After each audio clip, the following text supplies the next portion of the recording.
మనం పాకిస్తాన్ టెర్రరిస్టులపైన ప్రతీకారం తీర్చుకుందాం దమ్ముంటే.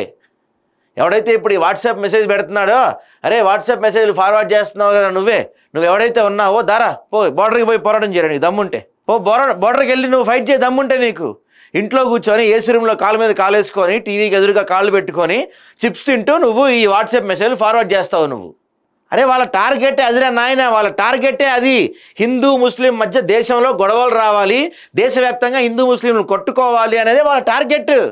అందుకే వాళ్ళు హిందువుల్ని అడిగి వాళ్ళ పేరు అడిగి వాళ్ళ ప్యాంట్ పదీసి చూసి మరీ వాళ్ళు చంపింది. ఎందుకంటే నీలాంటి ఎదవలు ఉంటారు, నీలాంటి పనికి మాలిన వాళ్ళు ఉంటారు, నీలాంటి చదువురాని సన్నాసులు ఉంటారు. మనం చిన్న పుల్ల గీసి వదిలేస్తే దేశవ్యాప్తంగా హిందూ ముస్లింలు గొడవలు భగ్గుమంటాయి. బోర్డర్లో యుద్ధం చేస్తే మనతో ఒక రోజులో మనం లేపేస్తారు పాకిస్తాన్ వాళ్ళని.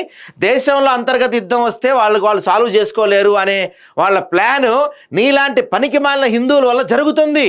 నువ్వేదో దేశభక్తి నిండిపోయింది నీలో, నువ్వేదో చేస్తున్నావు అనుకున్నా కానీ నువ్వు చేసేది నువ్వు పాకిస్తాన్కి సపోర్ట్ చేస్తున్నావు, నువ్వు పాకిస్తాన్ టెర్రరిస్టులకి సపోర్ట్ చేస్తున్నావు, నువ్వేదో చేస్తున్నావు అనుకుంటున్నావు. చూసావా నువ్వు చేస్తుంది అది.